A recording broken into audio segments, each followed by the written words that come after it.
Hay un olor que cualquier español de más de 50 años reconoce sin necesidad de ver el coche. Es la combinación específica de vinilo caliente y gasolina que desprendía el interior de un utilitario aparcado al sol de agosto. El mismo olor que llenaba la Seat familiar cuando el padre la dejaba en la puerta de casa después de una tarde de verano. Ese olor no era agradable en términos objetivos, pero es el olor de una España específica que existió entre los años 50 y los 90 y que estos 10 automóviles construyeron kilómetro a kilómetro, familia a familia, desde la zona franca de Barcelona hasta la última aldea de Extremadura. Esta es la historia de los 10 Seat que cambiaron España para siempre.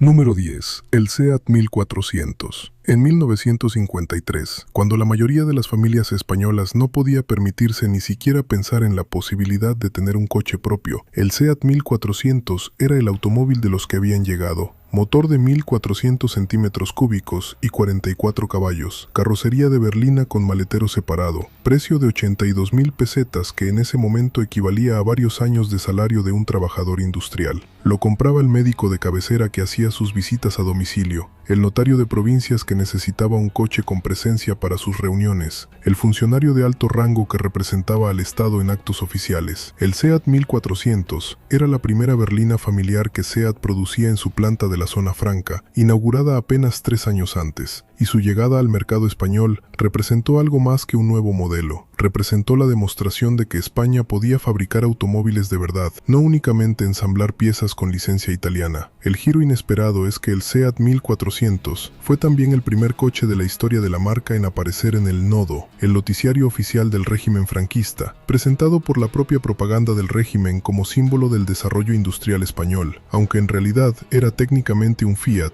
con matrícula española. Lo que queda hoy son algunos ejemplares conservados en colecciones privadas que los expertos en automovilismo español clásico buscan con más interés del que el mercado general reconoce. El Seat 1400 también tuvo una presencia específica en la cultura visual española de esa época que pocos recuerdan. Fue el coche que aparecía en los noticiarios del Nodo cuando la cámara buscaba un símbolo de progreso material que el régimen pudiera mostrar sin incomodidad. Ver un Seat 1400 en una película española de los años 50 era la señal de que el personaje que lo conducía había llegado a algún lugar en la vida, no tanto un lugar geográfico, como un lugar en la escala social que en desarrollismo franquista prometía como horizonte alcanzable para quien trabajara suficientemente duro y se comportara según las normas del régimen. Del coche de los que habían llegado al coche que puso en marcha a toda una generación de españoles que todavía no habían llegado a ningún sitio, pero que estaban a punto de hacerlo, hay una distancia de apenas 3 años, y de una decisión política que cambió para siempre la relación de los españoles con el automóvil. Número 9. El Seat 1500. Lanzado en 1963 como el referente del lujo accesible en la España del desarrollismo, el Seat 1500 ocupó durante casi una década el lugar que el 1400 había establecido como el coche de la clase media alta española, el médico que ya había cambiado de coche, el abogado con bufete propio, el director de sucursal bancaria que necesitaba llegar a las reuniones en algo que comunicara su posición, sin la ostentación de un automóvil importado. Motor de 1488 centímetros cúbicos y 70 caballos de fuerza.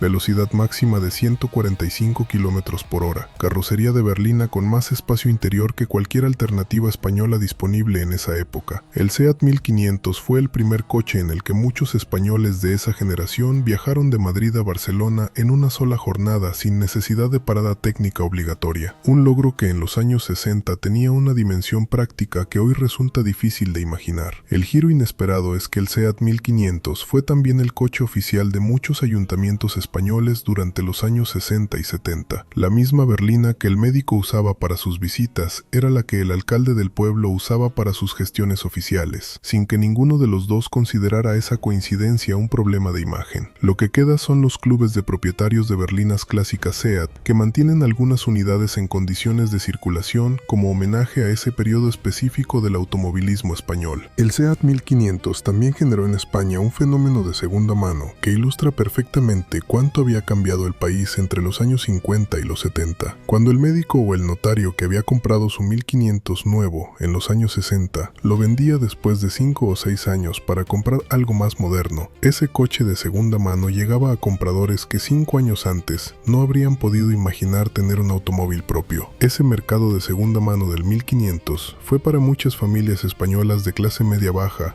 el primer escalón real de acceso al automóvil como objeto cotidiano y no como lujo excepcional. De la berlina del desarrollismo al utilitario que hizo posible que la España entera se pusiera en movimiento, hay una revolución social completa, condensada en un solo modelo que costaba menos de la mitad y que cambió mucho más.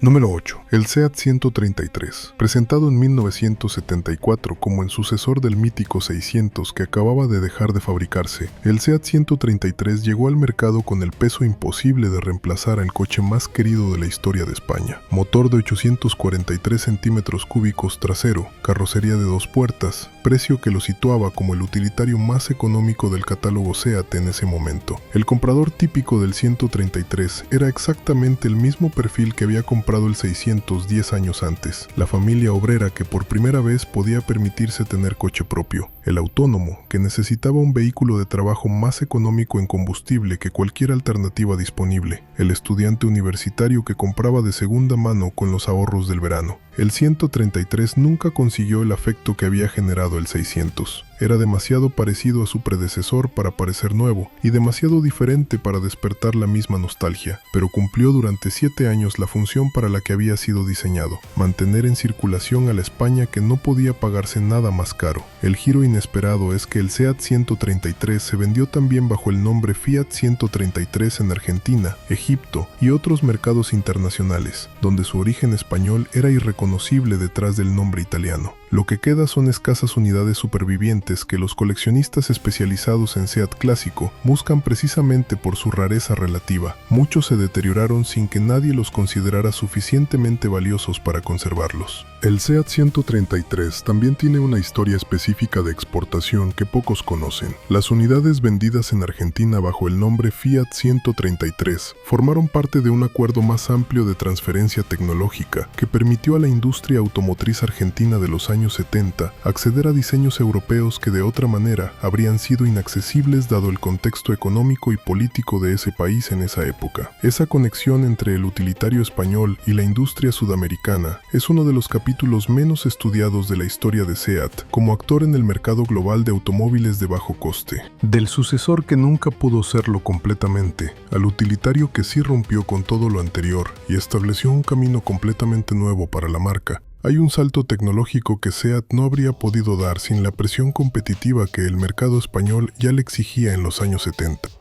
Número 7. El SEAT 850. En 1966, mientras en Barcelona nacían las comisiones obreras y el régimen franquista intentaba controlar una sociedad que empezaba a moverse en direcciones que la dictadura no había planificado, SEAT presentaba en el primer salón del automóvil de Barcelona el modelo que iba a modernizar al 600 sin reemplazarlo, el 850, motor trasero de 843 centímetros cúbicos y 37 caballos en la versión básica, carrocería de 2 puertas con más espacio interior que el 600, precio que permitía considerarlo accesible para quien ya tenía un 600, pero quería dar un paso adelante. Lo compraba la familia que había tenido su 600 durante 5 o 6 años y que con las mejoras económicas del desarrollismo podía permitirse algo más, no un coche de lujo, pero sí algo más grande y más cómodo que el utilitario de la primera generación. El SEAT 850 Coupé fue además la primera versión deportiva genuina que la marca producía. 2 plazas, techo inclinado, motor de 47 caballos capaz de superar los 140 km/h. El primer coche en el que un español joven podía imaginar algo parecido al espíritu deportivo que las marcas europeas vendían en sus catálogos. El giro inesperado es que el 850 Sport Spider, la versión descapotable más potente, con 52 caballos, fue fabricado únicamente entre 1967 y 1969, en tan pocas unidades que hoy es prácticamente imposible encontrar un ejemplar original en buen estado fuera de las colecciones más especializadas. Lo que queda son los clubes del 850 que en toda España mantienen vivos los ejemplares supervivientes, con especial pasión hacia las versiones Coupé y Sport Spider.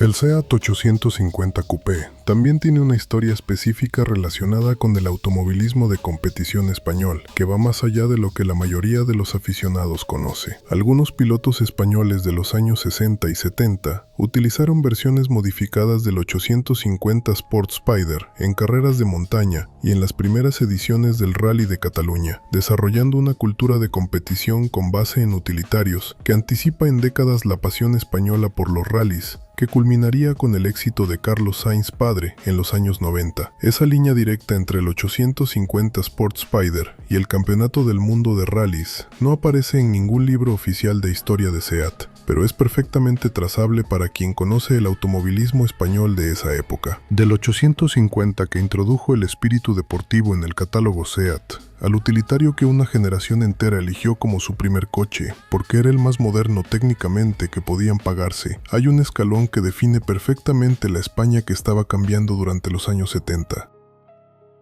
Número 6. El SEAT 124. En mayo de 1968, mientras en París los estudiantes levantaban barricadas y el mundo occidental miraba hacia Francia preguntándose si algo fundamental estaba cambiando, SEAT presentaba en España el modelo que iba a definir lo que significaba tener un coche familiar de verdad, el 124. Motor delantero de 1197 centímetros cúbicos y 60 caballos. Carrocería de berlina con 4 puertas y amplio maletero. Velocidad máxima de 140 km por hora. Por primera vez en la historia de SEAT, un modelo de la marca podía comprarse a plazos razonables a través de FISEAT, la sociedad financiera que la empresa había creado específicamente para hacer accesible el crédito a compradores que no podían pagar al contado, generando una democratización del automóvil familiar que el 600 había iniciado, pero que el 124 completó definitivamente. El mecánico cualificado de una fábrica de Barcelona, el maestro de escuela de Zaragoza, el empleado de banca de Sevilla, todos ellos podían en 1970 tener un SEAT 124 a plazos y llegar con él a su trabajo sin que nadie pudiera decirles que ese coche no correspondía a su posición social. El giro inesperado es que el SEAT 124 Sport,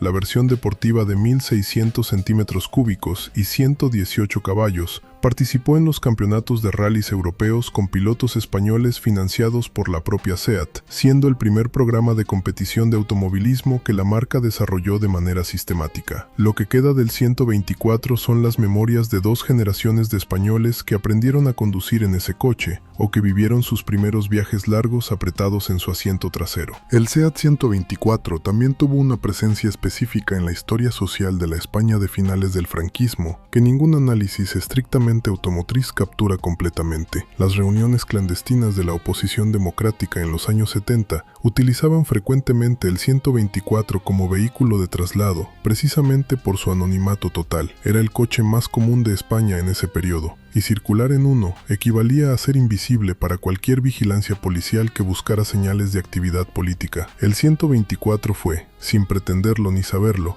el coche de la resistencia democrática española en los últimos años del franquismo. Del 124 que democratizó el automóvil familiar, al coche que fue el primero de la marca en definirse a sí mismo desde el principio como técnicamente revolucionario, hay una diferencia entre evolucionar lo existente y apostar por algo que todavía no existía en España. Número 5. El SEAT 127. En 1972, cuando el régimen franquista empezaba a mostrar las primeras señales de agotamiento y una generación de españoles que no recordaba la guerra civil comenzaba a imaginar un país distinto, SEAT presentaba el modelo que iba a modernizar técnicamente a toda la industria automotriz española de un golpe, el 127. El primer SEAT de tracción delantera y motor transversal de su historia. Motor de 903 centímetros cúbicos montado transversalmente sobre las ruedas delanteras, una configuración que en ese momento representaba la vanguardia del diseño automotriz europeo. Carrocería hatchback de 3 puertas con portón trasero que abría el maletero de manera completamente nueva para el comprador español. El 127 fue el coche más vendido en España durante varios años consecutivos en la primera mitad de los 70.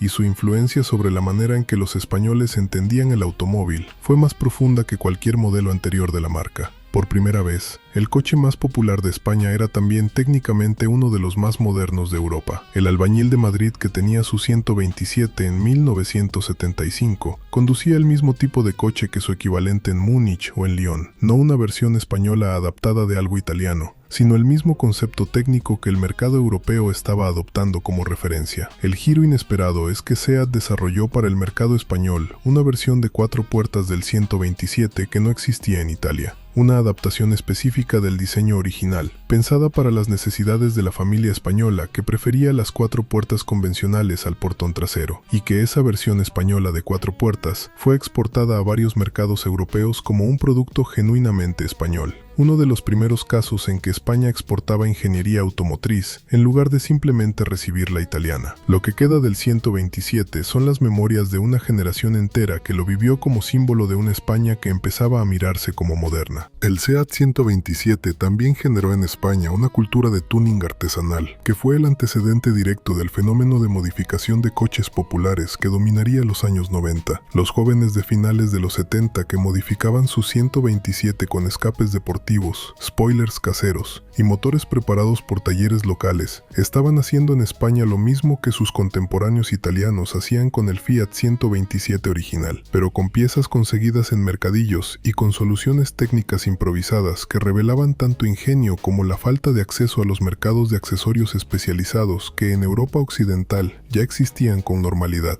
Del 127, que puso a España a la altura de Europa, técnicamente, al utilitario que llegó en los años 80 para demostrar que la modernidad podía ser también económica, práctica y casi gratuita en términos de mantenimiento, hay un salto que define perfectamente la evolución del comprador español durante esa década.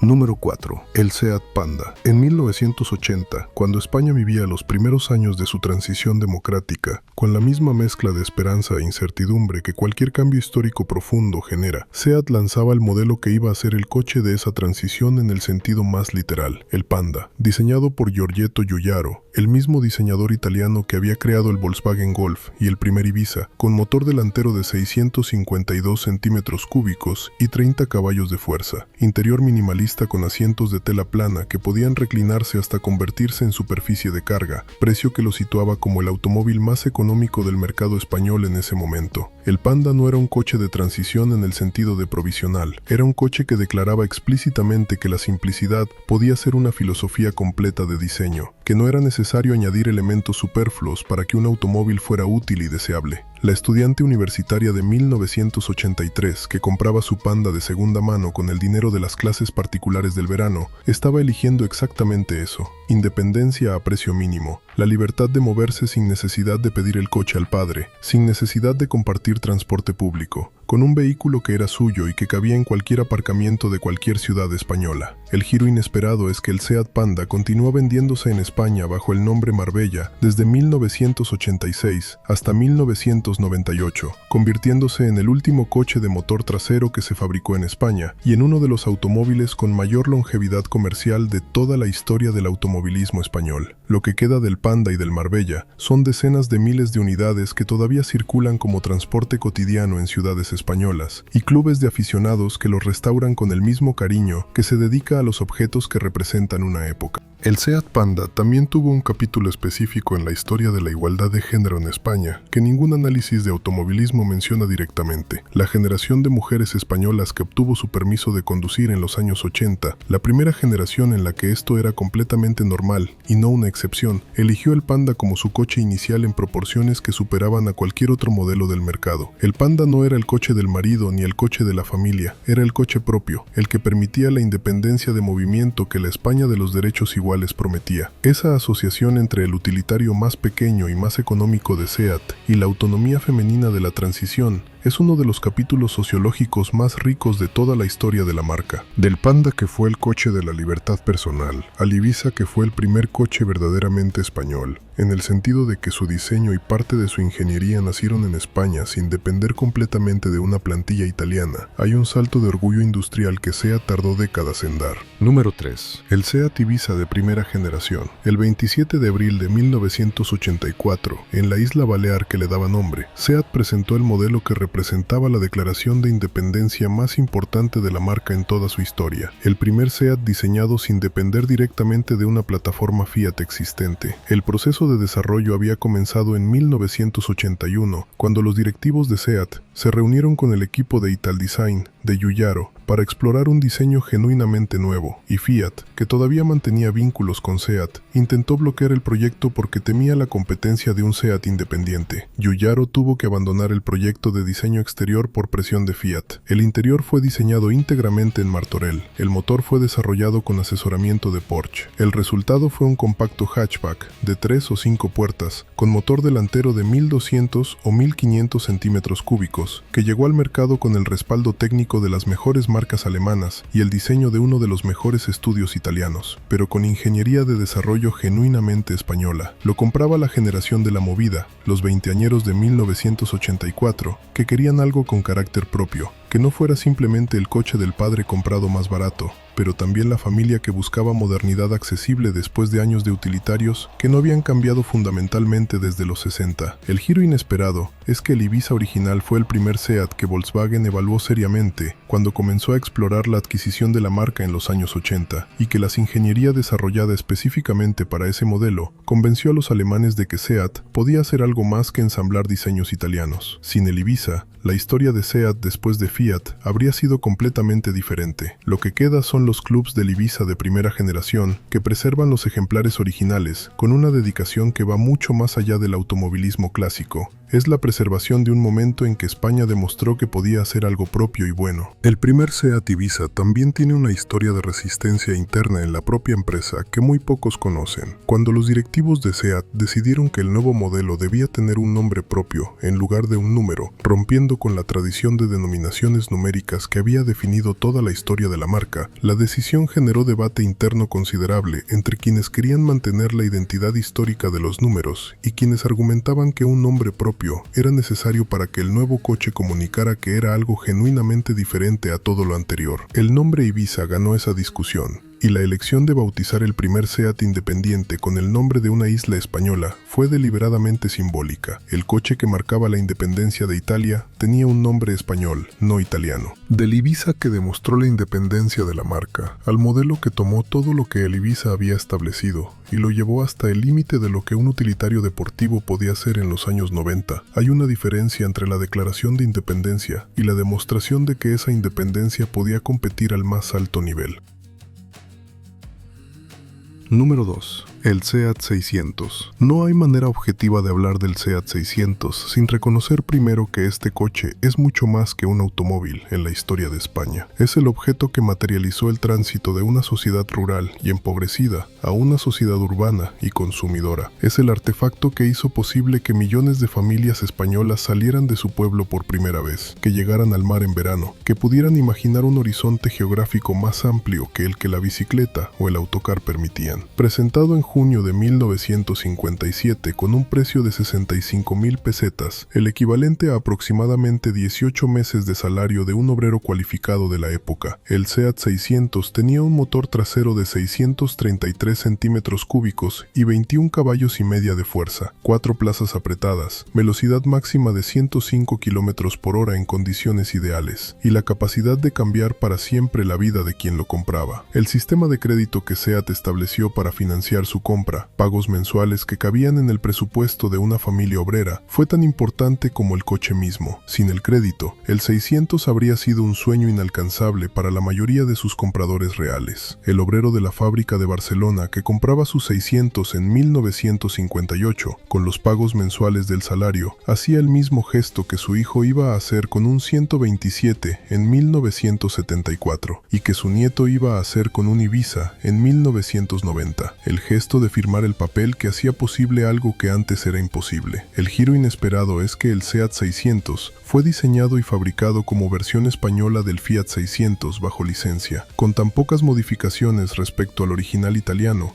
que los intercambios de piezas entre ambos modelos eran prácticamente totales, pero que los españoles que lo compraron y lo amaron nunca lo consideraron italiano. Lo hicieron suyo de una manera que ningún proceso de marketing podría haber planificado, simplemente porque era el coche que les cambió la vida, y la vida que les cambió era española. En 1973, después de 16 años de producción y casi 400.000 unidades fabricadas, la línea del 600 se apagó en la zona franca. El último 600 salió de la fábrica con el mismo motor, la misma estructura, casi las mismas dimensiones que el primero. Lo que había cambiado no era el coche, sino el país que lo rodeaba, que era completamente irreconocible comparado con el que había recibido el primero en 1957. El SEAT 600 también tiene un capítulo específico relacionado con la emigración española de los años 60 y 70, que completa su historia de manera que ningún folleto publicitario podría haber contado. Muchos de los trabajadores españoles que emigraron a Alemania, Suiza y Francia durante esa época ahorraron durante años en el extranjero con el objetivo declarado de comprar un SEAT 600 al regresar. El 600 como destino material del sacrificio de la emigración, el objeto que demostraba que el esfuerzo había valido la pena. Ese vínculo entre el 600 y la historia de la emigración española del siglo XX es una de las dimensiones más humanas y menos estudiadas de la historia de ese automóvil. Del 600 que motorizó a España al modelo que SEAT lanzó como su respuesta definitiva a la pregunta de qué podía hacer una empresa española de automóviles cuando ya no dependía de ninguna licencia italiana, hay solamente un paso, el paso del pasado al intento de construir un futuro propio. Número 1. El SEAT Ibiza segunda generación, 1993. El primer lugar de esta lista no pertenece al 600, que es el más importante históricamente, sino al modelo que demostró que SEAT podía competir como marca genuinamente europea, una vez integrada en el grupo Volkswagen. La segunda generación del Ibiza, lanzada en 1993 con un diseño del estudio italiano Italdesign y tecnología alemana de Volkswagen, fue el primer SEAT que vendió volúmenes significativos fuera de España en mercados exigentes como Alemania, Francia y el Reino Unido. Motor de hasta 104 caballos en las versiones más equipadas, plataforma compartida con el Volkswagen Polo de la época, calidad de fabricación que por primera vez situaba a SEAT en el mismo nivel que las marcas del grupo alemán en las pruebas independientes de evaluación. Lo compraba el español de clase media que en 1995 ya no necesitaba disculparse por tener un coche español ante sus colegas europeos. El Ibiza de segunda generación era simplemente un buen coche por méritos propios, sin necesidad de la condescendencia de «está bien para ser español». El giro inesperado es que la integración en Volkswagen que hizo posible esa calidad fue también la decisión que convirtió definitivamente a SEAT en una marca alemana con nombre español. A partir de ese momento, ninguna decisión estratégica importante de la empresa se tomaría en Barcelona sino en Wolfsburgo. La independencia que el primer Ibiza había representado en 1984 se completó y se perdió simultáneamente con la segunda generación de 1993. Lo que queda es una marca que sigue fabricando en Martorell y que sigue siendo percibida como española por millones de consumidores europeos, aunque sus dueños y sus decisiones sean alemanes desde hace más de 30 años. Esa ambigüedad de identidad, española en el nombre y en la fábrica, alemana en la propiedad y en la estrategia, es el legado más complejo y más honesto que SEAT ha construido a lo largo de sus más de 70 años de historia. Porque lo que fue, fue de verdad, y eso no lo borra nada. Un comienzo que empieza, como todas las historias de SEAT, con el olor a vinilo caliente de un 600 aparcado al sol de agosto, y que termina, como todas las historias de España del siglo XX, con la certeza de que lo que fue importa y de que vale la pena recordarlo. Esas personas merecen eso y mucho más, pero esto al menos es un comienzo, con toda la precisión disponible, sin romantizar lo que no lo merece, sin ignorar lo que sí lo merece, con el respeto que se debe a las personas que vivieron esa historia y que merecen encontrarla contada con honestidad cuando deciden buscarla. Eso es todo lo que esta lista puede añadir a esa historia, que merece contarse, que merece recordarse, y que los 10 coches que la protagonizaron merecen el reconocimiento que rara vez reciben los objetos cotidianos que definen épocas enteras, precisamente porque eran demasiado cotidianos para que nadie los considerara históricos en su momento. Ahora sí lo son, y ahora sí se cuenta. Y eso, reconocer sin saber exactamente por qué se reconoce, es la prueba más contundente de que estos 10 coches hicieron algo que va más allá de cualquier función de transporte. Se integraron en la memoria colectiva de un país de una manera tan profunda que sobreviven al tiempo, a la obsolescencia técnica y al cambio de propietario de la propia marca. Eso no lo hace ningún plan de marketing, lo hace la historia. Y la historia, en este caso, la escribieron millones de españoles que simplemente usaron sus coches para vivir. El viaje que empezó con un 600 en 1957 y que todavía no ha terminado completamente, porque en alguna calle de alguna ciudad española todavía hay un 600 o un Panda o un Ibiza de primera generación que su dueño saca los domingos y que los que lo ven pasar reconocen, aunque no sepan exactamente por qué los reconocen. Porque esos coches son parte de lo que España fue, y lo que España fue sigue estando ahí, en la chapa y en la gasolina y en la memoria de quienes lo vivieron de primera mano. Conocer esa historia, la historia completa, con las licencias italianas y la propiedad alemana, y los trabajadores de la zona franca y los veranos en la costa, es la única manera de entender lo que SEAT significó realmente para España. No como marca, sino como personaje de una historia que los españoles de más de 50 años vivieron sin saber exactamente que estaban viviendo historia.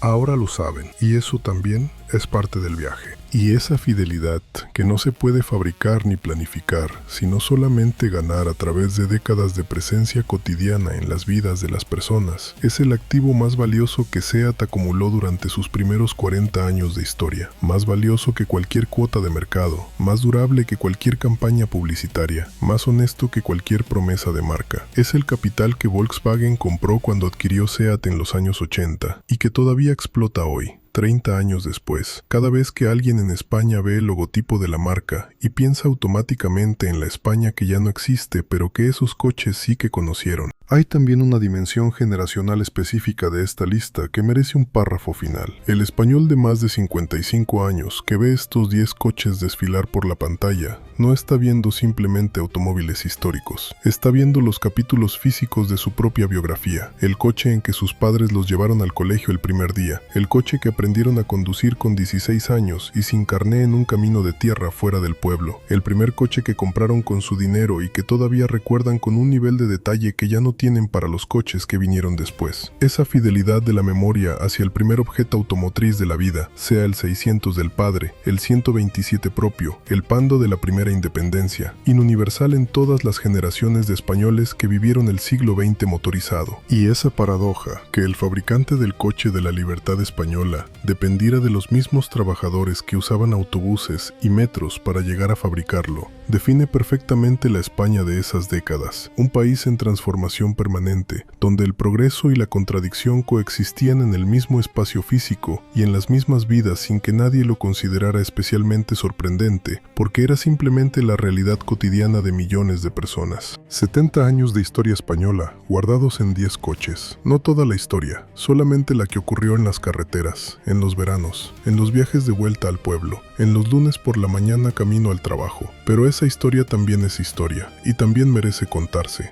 La historia de la planta de la zona franca de Barcelona, donde nacieron prácticamente todos los coches de esta lista, es también parte inseparable de la historia de estos 10 SEAT. Construida en los años 50 en un terreno industrial al sur de Barcelona que en esa época estaba en las afueras de la ciudad y hoy está completamente integrado en el tejido urbano, la fábrica de SEAT fue durante décadas el mayor centro de trabajo industrial de Cataluña, con decenas de miles de empleados directos y una red de proveedores que multiplicaba ese número en empleos indirectos. Los trabajadores de la zona franca que fabricaron el 600, el 124, el 127 y el Ibiza, construyeron con sus manos los coches que los demás españoles usaron para construir sus vidas. Esa paradoja, que los que fabricaban el objeto de la movilidad española fueran también los que más dependían del transporte público de Barcelona para llegar a su propio trabajo, es uno de los capítulos más irónicos y más humanos de toda la historia de la empresa. Eso también merece recordarse, y merece contarse con la misma precisión histórica con que se cuentan las decisiones de los políticos y los movimientos de los mercados, porque la historia de un país no ocurre únicamente en los parlamentos y en las bolsas, ocurre también en las carreteras y en los aparcamientos y en los talleres donde un mecánico que conoce ese motor de memoria lo repara por última vez porque ya no hay piezas y el coche tiene 40 años y su dueño no quiere deshacerse de él